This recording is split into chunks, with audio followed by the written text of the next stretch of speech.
Welcome back to the Medical Hub. It's good to have you once again. And in this video, I'll be continuing to explore one of the career paths for pharmacists that may often go unnoticed, but it holds immense potential for pharmacists who are looking to venture out of the conventional clinical setting of practice.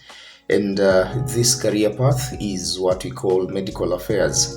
So if you're a pharmacist and you're currently exploring how can I step out of the conventional clinical practice, how can I step out of the conventional retail or hospital pharmacy practice, then this is a career path that definitely you need to consider to look at what you need to be able to transition to that particular role and the potential that it holds. So in this video, I go deep in dissecting that just to bring information on what this career path is all about, what it has to offer, and how you can transition. So if you're that person, stick around even as we begin to explore this career path.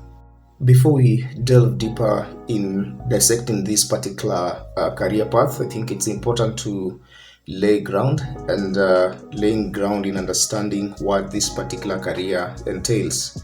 So medical affairs in pharmaceutical industry, it's a multifaceted career that combines these three things. Number one, scientific expertise, of which you as a pharmacist you carry. Number two is a regulatory knowledge, which of course also you carry.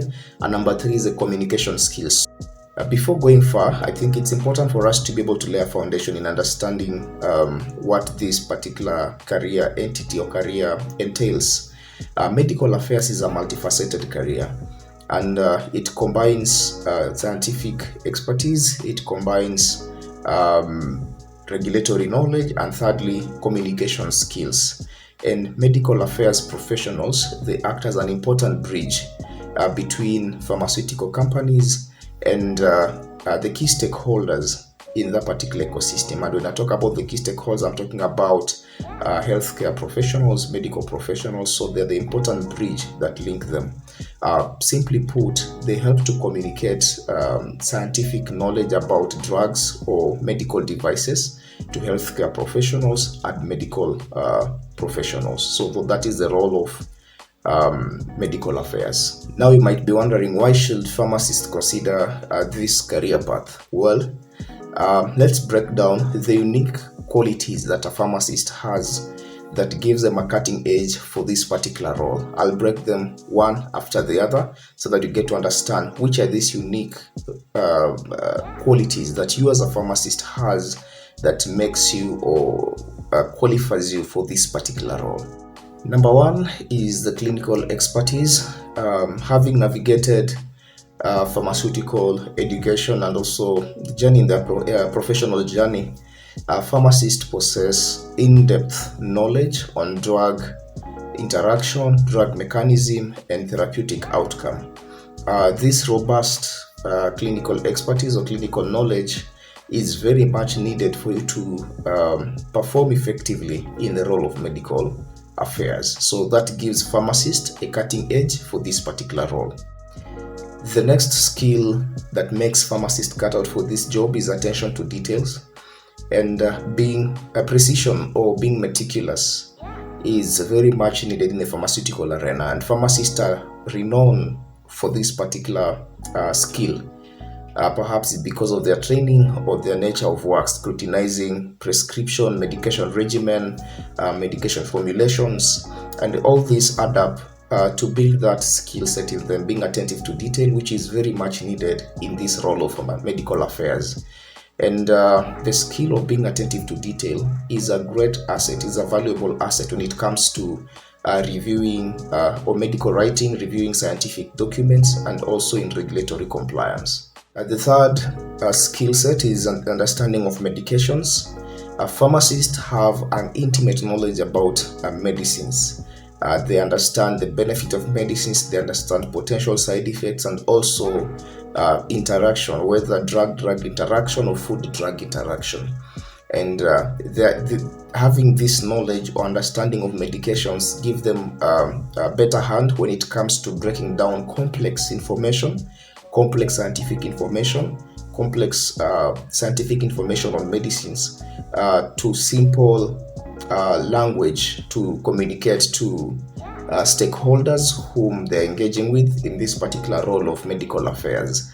So this role is really important. It's invaluable, especially in the collaborative nature of the role of medical affairs.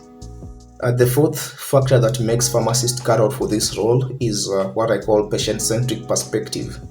And being on the front line in patient care, inherently pharmacists get or possess this particular perspective, that is patient-centric perspective. And it's really key when it comes to making decisions that directly impact the patient, because when they have that perspective, then they're able to make decisions that are for betterment or for the interest of the patient. So patient-centric perspective really makes them cut out for this particular role of medical affairs. Now let's look at career growth opportunities in this particular role. Medical affairs is not an end in itself. There are many growth opportunities that you can explore once you've begun your journey as a medical affairs. And I'm going to highlight a few of them that you may put at the back of your mind as you consider to venture out, as you consider to start your journey in this particular role of medical affairs. The first role that I'd like to highlight is the Medical Science Liaisons, or what is commonly known as MSL. And their role mainly is to build a connection between the pharmaceutical company and healthcare professionals, and also contribute to scientific discussions. And having experience and knowledge in medical affairs, you can easily make a transition to medical science liaisons. The second opportunity or career growth opportunity that I would like to highlight is advancement into leadership within the pharmaceutical space or pharmaceutical industry space. And some of the positions that you can explore to step into once you've begun your journey in medical affairs are senior medical science liaisons, or senior director of medical affairs, and many other leadership opportunities within the pharmaceutical industry space. The third career growth opportunity is in research and development. So if you have a passion for innovation and you've begun in medical affairs, then that is an area that you may consider to step into, so that you become part of the team that shapes groundbreaking innovations of the future in the medical space. So research and development offers a channel through which you can grow in your career from medical affairs. So those are some of the career growth opportunities that I've highlighted. It does not mean that they're the only career growth opportunities available for someone who has begun as medical affairs, but they're just a few among many that I could have highlighted. But those are some of the obvious ones, if I may put it that way. Apart from that, there are many other roles that you can easily transfer your skills as a medical affairs and still be able to thrive, be able to excel, and make an impact. Having sparked that interest in you in medical affairs, now I know you could be wondering, so how do I make a transition? I began my journey as a retail pharmacist. How do I make a journey, or how do I make a transition from retail pharmacy to medical affairs? I've begun my journey as a hospital pharmacy. How do I transition to medical affairs? I've begun my journey as an industry or pharmacist in the industry environment. How do I transition to medical affairs? So here is a roadmap on what you can do to begin your transition into medical affairs. So first things first, the number one thing that you need to do is to assess your skills. It's important to take an audit of your skill sets to know what you have and what you do not have, and then you compare with what makes one thrive in the role of a medical affairs. In this case, while taking stock of your skills, begin to point out if you have clinical expertise, of course, that you do have as a pharmacist, if you have the skill of being attentive to detail, and if you're good at communication. Those are the three important skill sets that will make you thrive in this particular role. The second thing that you need to do is to clearly understand the role of medical affairs. This applies to any job. It's important to know what you're signing up for. It's interesting when someone signs up for a job, they do not know what is required of them, and then after they began working 1 month, they quit. So for you to avoid such scenarios, it's important for you to have a clear understanding of what you're signing up for. It's for you to understand the role of medical affairs really well, what it entails, what a day-to-day a job looks like for medical affairs persons. It's really important for you to have that understanding. So that is the second thing you need to do. Have a clear understanding of the role of medical affairs. Third thing that you need to do is to acquire additional qualifications or additional knowledge. After you've done the first thing, that is assessing your skills, and then number two, you've clearly understood the role, by now you should be able to point out any gaps that you have in terms of skill set, gaps in terms of knowledge. And now the third thing you need to do is to be able to acquire this knowledge to fill that gap, to acquire skills to fill that gap. And enrolling for courses in pharmacovigilance, enrolling for courses in regulatory affairs, enrolling for courses in communication, the courses in medical writing will really be key in you bridging the gaps that perhaps you could be having, because some of these are not offered at undergraduate level in bachelor's of pharmacy or doctor of pharmacy degree. So being able to sign up for courses, acquiring those skills is really important, and that is the third thing that you need to do. The thing that you need to do is to network with professionals in this particular industry of medical affairs. And where do you get such professionals? You get them when you attend webinars, you get them when you attend industry events, you get them when you attend scientific conferences. And when you attend these events to network with these professionals, you will not only get insights, but also it will open up doors of opportunities for you. When you attend such conferences, you may link up with someone or hear about an opportunity that then you'll be able to apply and get such opportunities. So network with industry professionals to be able to have insights and also access open doors to roles that may be available for you. The fifth thing that you need to do is to seek a mentor, and the role of mentorship cannot be overemphasized. Mentors come into our lives at any stage, in any space, or in any facet of our lives to shorten our learning curve.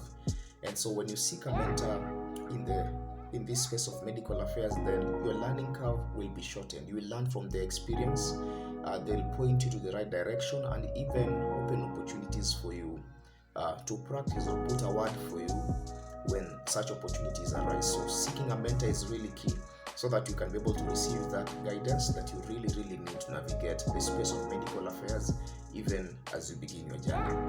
Last but not least is to seek for opportunities to put your knowledge into practice, to gain experience. You can do this by applying for attachment, short-term attachment, or even internship, or even to volunteer, so that you're able to get hands-on experience. Having knowledge is not sufficient, but you need to have knowledge that can be applied, and you can only know that your knowledge can be applied when you have hands-on experience or you have opportunities to put it into practice. So as much as you are gaining knowledge about medical affairs, purpose to seek for opportunities that can give you the much needed hands-on experience in medical affairs. And there you have it. That's a comprehensive guide on how you can transition into the medical affairs role. That's a comprehensive guide on the career growth opportunities that this particular role holds. And if you are a pharmacist currently exploring how you can step out of the clinical or of the conventional retail or hospital practice of pharmacy, then this could just be it, the medical affairs role. Thank you for joining us in this video. As the saying goes, having the correct information guarantees almost 50% of success in any field that you decide to venture into. And I hope that this video has been beneficial to you. I hope that the information shared in this video has been helpful to you. As such, I would like to ask for a favor, that you subscribe to this channel, that you give this video a thumbs up, and also you hit the notification bell so that you are getting to be notified whenever any new video is published. Also, remember to share this video with your colleagues who might be in need of information on some of the roles that exist beyond the clinical setting for pharmacists. Until next time, signing off is Bethel. and I'm looking forward to engaging with you again with the next video. See you around.